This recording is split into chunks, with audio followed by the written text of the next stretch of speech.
یہ صدائے حریت جموں کشمیر ہے۔ کشمیر اپڈیٹ کے ساتھ ابن سلام۔ جموں کشمیر اتحاد المسلمین کے سرپرست اعلیٰ اور سینئر حریت رہنما مولانا عباس انصاری کی اہلیہ اور مسرور عباس انصاری کی والدہ آج سری نگر میں انتقال کر گئی ہیں۔ سری نگر سے مظفر آباد تک تمام حریت رہنماؤں نے سوگ و آرام کے ساتھ تعزیت کا اظہار کرتے ہوئے مرحومہ کی جنت نشینے کی دعا کی۔ کشمیری گزشتہ 7 سال سے جاری بھارتی ریاستی دہشت گردی کی بھاری قیمت ادا کر رہے ہیں۔ کشمیر میڈیا سروس کی ایک تجزیاتی رپورٹ میں کہا گیا ہے کہ 5 اگست 2019 سے بھارت نے 256 کشمیریوں کو شہید کرنے کے علاوہ اپنا ہندوتوا ایجنڈا مکمل کرنے کے لیے پوری کشمیری قوم کو بدترین پابندیوں میں جکڑ رکھا ہے، جو اقوام عالم کے لیے ایک بڑا چیلنج ہے۔ KMS کی ایک اور رپورٹ میں کہا گیا ہے کہ جموں کشمیر پر قابض بھارتی فوجیوں کا مورال تیزی سے گر رہا ہے۔ گزشتہ سال 16 کے مقابلے میں رواں سال 38 جبکہ 2007 سے 481 فوجی خودکشی کر چکے ہیں۔ رپورٹ میں کہا گیا ہے کہ نہتے کشمیریوں پر مظالم کے احساس جرم سے بھارتی فوجیوں کی نفسیات پر گہرے اثرات مرتب ہو رہے ہیں۔ مبصرین کا کہنا ہے کہ فوج نیم فوجی دستوں اور ملیشیاز کی شکل میں 15 لاکھ کی تعداد میں ہونے کے باوجود یہ قابض فورسز کشمیریوں کے جذبہ و عزم کے سامنے بے بس ہیں۔ جذبے اور نفسیاتی اعتبار سے یہ مردہ گھوڑے ہیں جن پر بیٹھ کر نریندر مودی جیسے فضائی قربانیوں پر آمادہ قوم کو شکست نہیں دے سکتے۔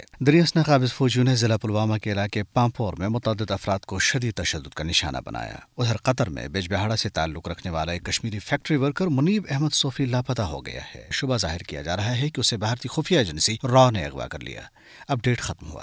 بھارت نے اپنی غاصب فوج کے ذریعے گزشتہ 7 دہائیوں سے جموں کشمیر پر غیر قانونی قبضہ برقرار رکھتے ہوئے ریاستی دہشت گردی کی بدترین مثال قائم کی ہے اور کشمیر کے حوالے سے اقوام متحدہ کی قراردادوں کو مسلسل نظر انداز کر رہا ہے، جس کی اہل کشمیر کو بھاری قیمت ادا کرنی پڑ رہی ہے۔ مقبوضہ علاقے میں بھارتی فوج اور نیم فوجی اہلکار اہل کشمیر کو اپنے حق خود ارادیت کے جائز مطالبے کی پاداش میں ظلم اور جبر کا نشانہ بنا رہے ہیں۔ انتہا پسند مودی حکومت کشمیریوں سے ان کی شناخت اور سرزمین چھیننے کے در پہ ہے۔ جموں کشمیر میں طویل ترین فوجی محاصرہ قائم ہے۔ گھر گھر تلاشی کے نام پر کالے قوانین کو استعمال کرتے ہوئے پکڑ دھکڑ کا سلسلہ جاری ہے۔ نوجوانوں کو جھوٹے مقدمات کے تحت گرفتار کرنا اور ان کا ماورائے عدالت قتل روز کا معمول بن چکا ہے۔ گزشتہ سال 5 اگست کے بعد سے مقبوضہ کشمیر میں بھارتی ریاستی دہشت گردی میں خاص طور پر تیزی آئی۔ صرف اگست سے لے کر 31 اکتوبر 2020 تک 256 کشمیریوں کو شہید کیا گیا، جبکہ مودی حکومت نے ہندوتوا ایجنڈے کو آگے بڑھانے کے لیے متعدد استعماری اقدامات کیے، جن میں دفعہ 370 کی منسوخی، اراضی اور ڈومیسائل کے نئے قوانین شامل ہیں۔